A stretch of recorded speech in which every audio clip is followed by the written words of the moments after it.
kaibigan, pakinggan po natin ngayon ang isa pang natatanging kasaysayan na ilalahad sa atin ni Mario.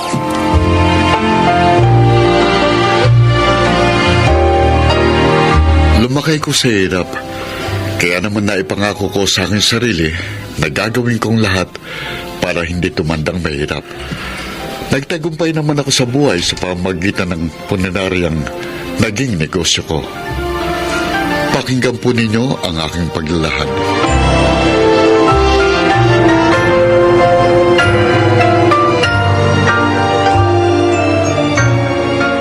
Kumusta, Mario? Ay, okay naman, Wilma.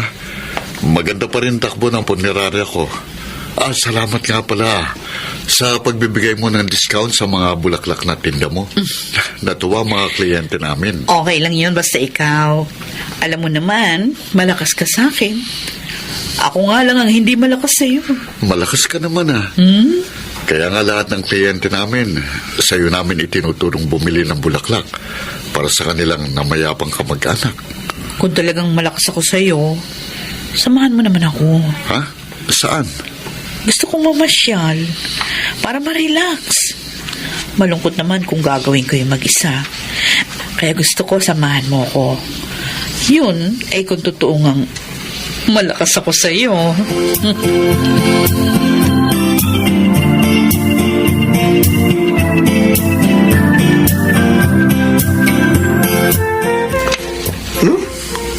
Uwi na tayo? Himala. Ano nangyari? Ang aga nating uwi. Magre-relax tayo. Ayos yan Sasamahan nating mamasyal si Wilma. Ano? Ba't sasama mo pa ako?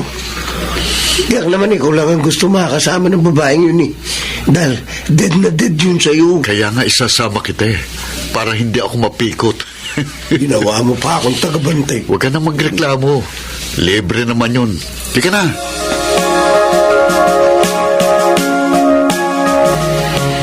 Nakakainis ka naman, Densyo. Bakit? Sumama ka pa sa amin ni Mario. Hindi tuloy ako magkaroon ng chance na masolo siya. Siya may gustong sumama ako sa inyo Para daw masaya. Para ma-relax din ako. Siyempre, boss ko yun Kaya sinunod ko. Si Mario talaga. Palagi na lang humahanap ng paraan para iwasan ako. Ba't kasi pinipilit mong sarili mo sa kanya O bakit? Narito naman ako Binata rin tulad ni Mario. Sa akin, konting lambing lang. Bibigay na ako agad sa'yo.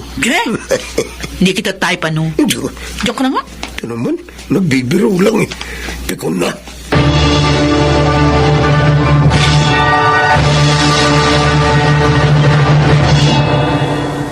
Mario, nagbadala ng masarap na merienda si Wilma. Si Wilma talaga, Walang kasawa-sawa sa panliligaw sa akin. Alam naman niyang wala siyang mapapala. Sabihin mo sa mga tauhan natin, sila na lang ang kumain ng merienda na yun, ha? Naku, matutuwa ang mga yun. Pero, ba't nga ba ayaw mo sa kanya? Maganda naman Densyo, hindi ko siya mahal. Pero dapat mag-asawa ka na, di ba? Dahil 40 ka na Kaya mo naman bumuhay ng pamilya dahil 3 punerarya mo. May 4 kang pamasadang jeep at sariling bahay. Oo nga, maginhawa na ang buhay ko ngayon. Malayo na sa kahirapang naranasan ko nung araw. Pero wala naman dito ang tunay na mahal ko. Ibig mo sabihin, may mahal ka iba? Sino? Nasaan?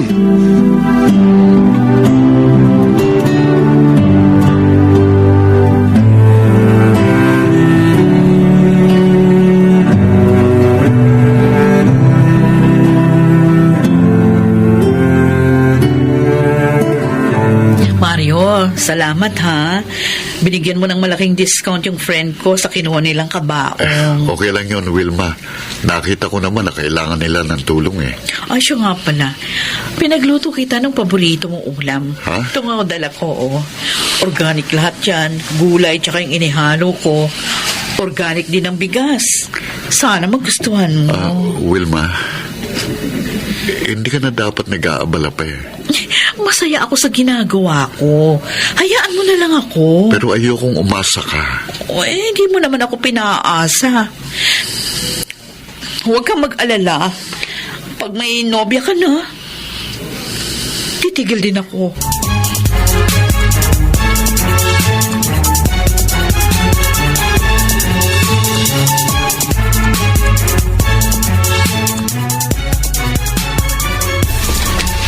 Klaro? Klaro, gising na. May dala akong lugaw. Kumain ka. Tapos, painumin kita ng gamot. Klaro. Hoy. Klaro? Klaro?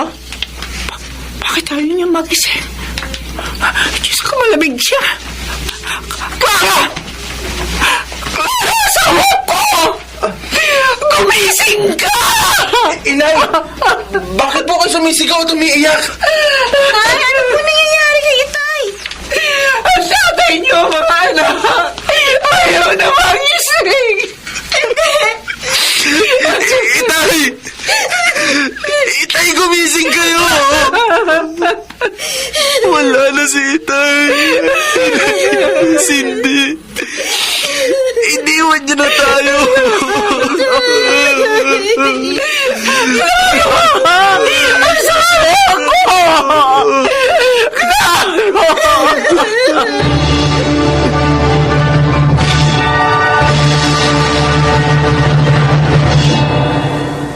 Kayo bang mga anak ng namatay?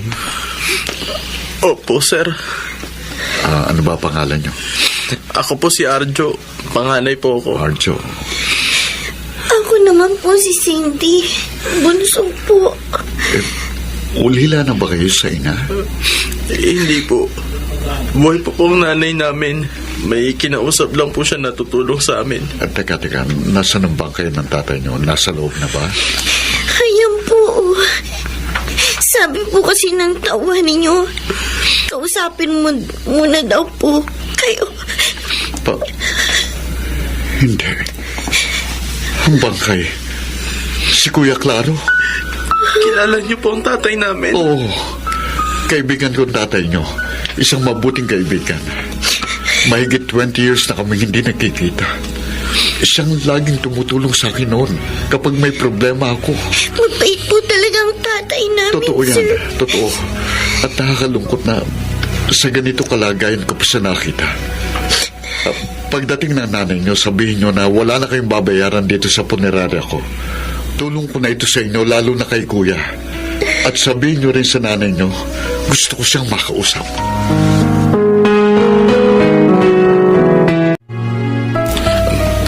Sir Mario, narito na po ang nanay namin. Mario, Luisa, ang buhay nga naman. paano nangyari na naging mag-asawa kayo ni Kuya Claro? Dahil natalikuran mo noon ang obligasyon mo sa amin ng batang dinadala ko. Si Claro ang sumalo. Ha? Pinakasalan niya ako. Sinagip sa kahihiyan. Ano? At si Cindy, siya naging anak namin ni Claro. Patawarin mo ako, Luisa. Bata pa tayo noon. At alam mo naman na pareho lang tayong mahirap. At dahil sa takot kong hindi makaahon sa hirap, iniwan ko kayo. Pero hindi ko kayo nakalimutan. Patawad. Ibig niyo sabihin, Inay, hindi po ako anak ni Itay. Oo, anak. Si Mario ang tunay mong ama. Inilihim namin ang lahat sa iyo dahil yun ang ibig ni Claro. Hindi.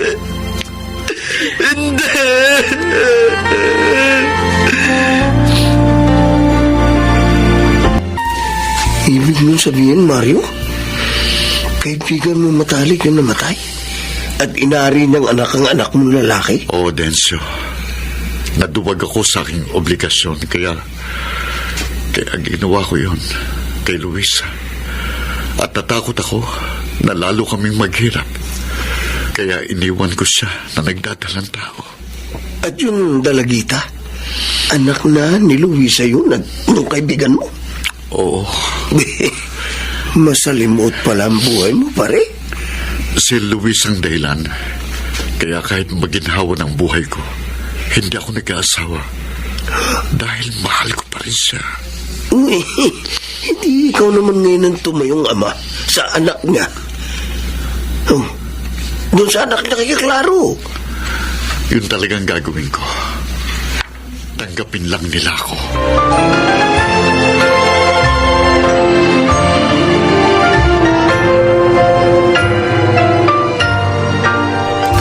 Luisa, nailibing na si Kuya Claro. Oo nga. Maraming salamat sa tulong mo.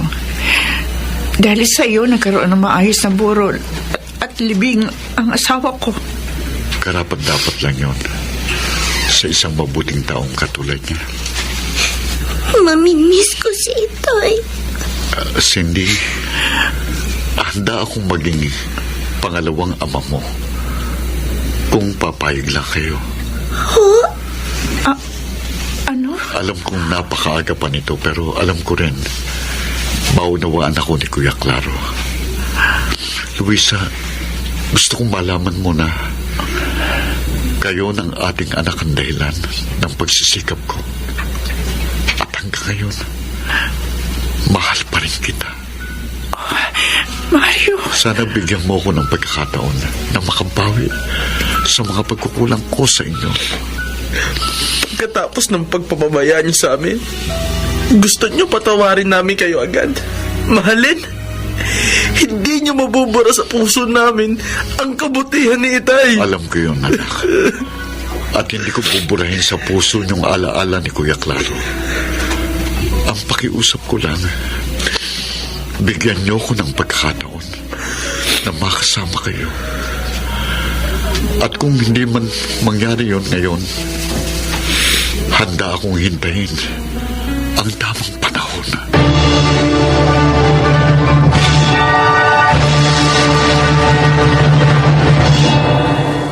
Hindi ako agad napatawad ni Arjo, ngunit tinanggap niya ang tulong ko sa kanila. Hindi ko naman sinayang ang pagkakataong ibinigay niya. At dahil sa tiyaga, ngayon ay isang buong pamilya na kami. Dahil nakamtan ko na rin ang pagpapatawad at pagmamahal ng aking mag-ina. Sana po'y kinapulutan niyo ng aral ang aking kasaysayan. Ako po si Mario at ito ang aking buhay. Mga nagsiganap: Chiquit del Carmen Amor, Susan Robles, Lionel Benamin, Rosana Villegas, Angelo Alcantara at Phil Cruz sa papel na Mario. Naglapat ng angkop na tunog Jerry Mutia, sa musika ni Boboy Salonga. Supervisyong teknikal Eric Lucero at Bong Moyar. Creative Consultant Phil Cruz. Production Assistant Anching Cruz. Ito'y mula sa panulat ni Telma Corporal Alcantara, sa direksyon ni Salvador M. Royales. Ito ang aking buhay.